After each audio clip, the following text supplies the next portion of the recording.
สปป.ลาวมื้อนี้กำลังก้าวเข้าสู่อนาคตด้วยการเดินหน้าพัฒนาประเทศอย่างว่องไวส่งผลให้ตลาดสินค้าวัสดุอุปกรณ์ก่อสร้างและตกแต่งเรือนของสปป.ลาวเติบโตอย่างต่อเนื่องเฮาบริษัทสุวรรณีโฮมเซ็นเตอร์มหาชนพร้อมที่จะเป็นส่วนหนึ่งของกลไกสำคัญในการขับเคลื่อนสปป.ลาวสู่อนาคต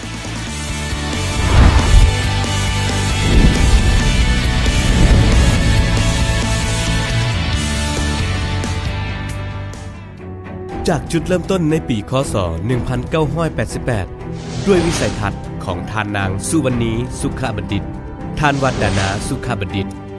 และท่านพันโนลาสุขบัณฑิตที่เล็งเห็นว่าสปป.ลาวกำลังขยายตัวอย่างว่องไว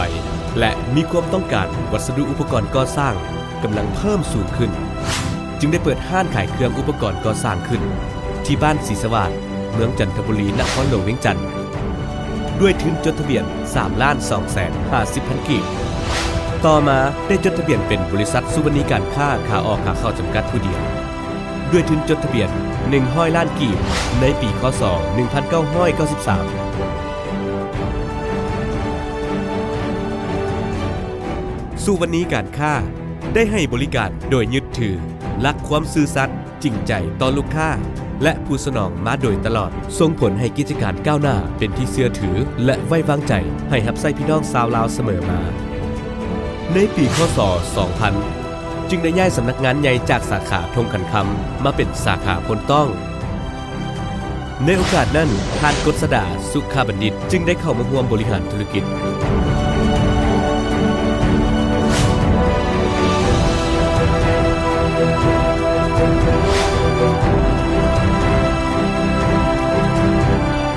พวกเขายังมุ่งมั่นพัฒนาธุรกิจด้วยการนำเอาเทคโนโลยีเข้ามาใช้ในการบริการให้ดีที่สุดให้แก่ลูกค้าของพวกเขาทุกคน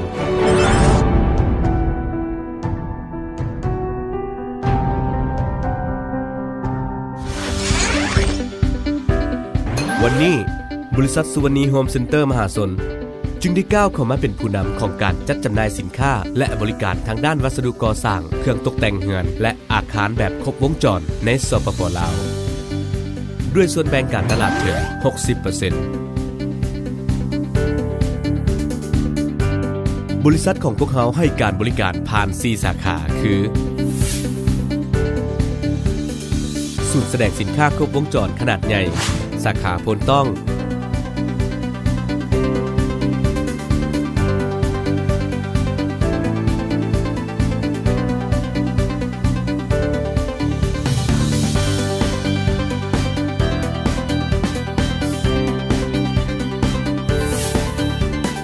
ศูนย์แสดงสินค้าครบวงจรขนาดใหญ่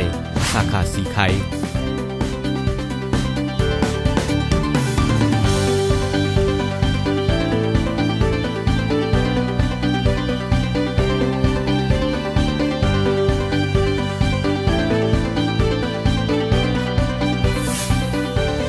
ศูนย์จำหน่ายสีท้าอาคารขนาดใหญ่สาขาทงขันคำ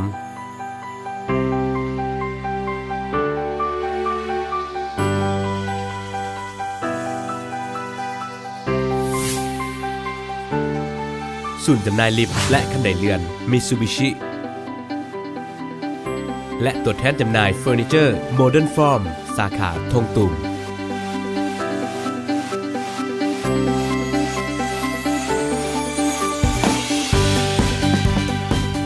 ตอบสนองทุกความต้องการของไลฟ์สไตล์สมัยใหม่ด้วยสินค้าหลากหลายกว่า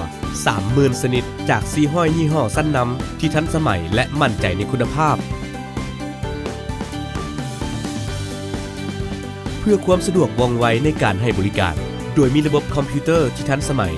ในการบริหารจัดการสั่งสินค้าอย่างมีประสิทธิภาพมาตรฐาน ISO 9001-2008 ดูแลลูกค้าอย่างครบวงจรตั้งแต่ให้คำปรึกษาแนะนำเพิ่มความสะดวกสบายสามารถเลือกชมสินค้าผ่านเว็บไซต์ www.suwanni.com และสั่งซื้อผ่านโทรศัพท์ บริการส่งฟรีระยะทาง30กิโลเมตรจากนครหลวงเวียงจันทร์พร้อมทั้งมีทีมงานติดตั้งคอยให้บริการ และยังสบายใจกับการบริการหลังการขายพร้อมดูแลลูกค้าอย่างต่อเนื่องสำหรับสินค้าที่ใช้บ่หมดก็สามารถส่งคืนได้พวกเรามีพนักงานมืออาชีพที่มีประสบการณ์หลายกว่า493 คนที่พร้อมให้บริการด้วยความตั้งใจซึ่งทุกคนล้วนแต่เป็นคนลาวเฮาจึงเป็นส่วนสำคัญที่ช่วยสร้างเวียกงานสร้างรายได้ให้คนลาวอย่างแท้จริงนอกจากนี้พวกเขายังให้ความสำคัญกับการตอบสนองสังคมผ่านกิจกรรมต่างๆเพื่อช่วยสร้างความเป็นอยู่ที่ดีให้กับคนลาวอย่างทั่วถึง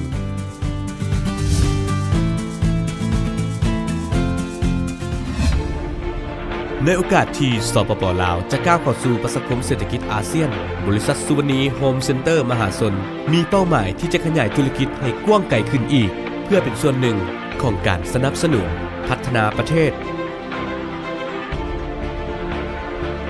ด้วยการขยายงานจากการค้าย่อยทั่วไปสู่งานโครงการภาครัฐและภาคเอกชนตั้งเป้าหมายเพิ่มอัตราการเติบโตของบริษัทอีก 20% ภายในปี 2016 พร้อมจะขยายสาขาให้เป็น7 สาขาภายในปี 2017 เกือบ 30 ปีที่ผ่านมาบริษัทสุวรรณีโฮมเซ็นเตอร์มหาชนได้เติบโตเคียงข้างพี่น้องชาวลาวมาโดยตลอดด้วยความเชื่อมั่นที่ได้รับจากลูกค้าทุกคนพวกเขาจึงตั้งใจคัดสรรสินค้าคุณภาพและพัฒนาการบริการที่ดีตอบแทนให้แก่ลูกค้าพร้อมขอเป็นส่วนหนึ่งในกลไกขับเคลื่อนเศรษฐกิจสร้างความเจริญให้กับสปป.ลาวต่อไป